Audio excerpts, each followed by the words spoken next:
মাননীয় প্রধানমন্ত্রীকে ধন্যবাদ। আমাদের এই খাল খননের জন্য আমরা আগে কাদা হয়ে থাকতো, আমরা ঠিক মতো স্কুলে যেতে পারতাম না, অনেক পানি জমে থাকতো।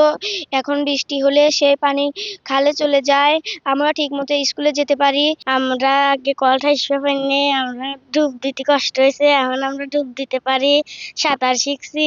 আমাদের এই এলাকাতে মনে করেন গোসল করার মতো পুকুর মুকুর কোনো কিছু ছিল না, পুকুর নদী কোনো কিছু ছিল না। আমরা যখন চৈত্র মাস আসে টিউবওয়েলে পানি চাপা খুব কষ্ট হয়ে যায়, তখন কাপড় চোপড় ধোয়া গোসল করা খুব কষ্ট হইতো। যাই হোক, এই জোলাটা কাটার পরে, নদীটা কাটার পরে আমাদের অনেক সুবিধা হয়েছে আর কি। ভাই আগে তো আমাদের এই জমিতে 1 ঘন্টা আবাদ হয়েছে, এখন এই সরকার ওঠার পর এই লাইনটা কাটার পর এখন 2 ঘন্টা আবাদ হবে।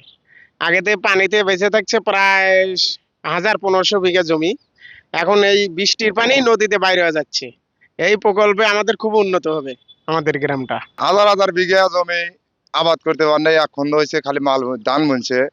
এখন মনে হন যে এই মানতলা বিলের এই খানাল কাটিয়া মনে হন যে এখন খন্দ দুটো হবে, মালও বুনতে পারবি, ধানও কাটতে পারবি, তাছাড়া আমার আটা চলা সব দিক দিয়ে সুবিধা। এই বিলে আগে প্রায় 100 বিঘার মতো জমি পানির তলায় যেত, এখন বর্তমান এই খাল খননের লেগে পানি আগে যেভাবে থাকছে সেভাবে থাকে না, এখন বর্তমান পানি তাড়াতাড়ি চলে যাচ্ছে। আহ, আর আগে শস্য বুনতে পারে না, এখন শস্য বুনতে পারবে। আমাদের এই খাল খননে আমরা অনেক উপকার হচ্ছে আর কি। আমাদের এই মানতলা বিলে অনেক জমি, 16-17 বিঘা জমি এরকম পানির ভিতরে থাকতো, আমরা শস্য বুনতে পারতাম না। ধান বুনলে পরে ধান এরকম বৃষ্টি হলে পরে ডুবে যাইতো, ধান কাটতে পারতাম না। তখন এই খাল খননের পরে মোটামুটি আল্লাহর রহমতে আমাদের এখানে পানি নিষ্কাশন হওয়া যাবে, আমরা ফসল নিয়ে মানে সহি সালামতে আমরা ঘরে আনতে পারবো।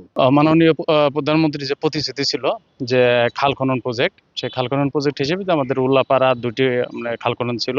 তো এই দিয়ে আমাদের খাল খনন কাজ শেষ হয়েছে। আমাদের এখানে প্রায় 20,000 একর কৃষকের জমি এখন 3 ফসল হবে, আগে 1 ফসল হতো, এখন 3 ফসল হবে।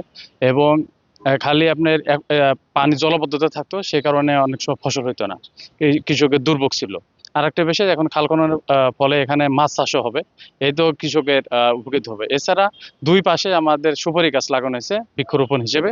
যে বৃক্ষরোপণ যে সুপারি গাছ লাগাচ্ছেন, সেখান থেকেও কৃষক উপকৃত হবে, যে সুপারি পাবে সেটা তাতে আর্থিকভাবে তাদের সহায়তা করবে।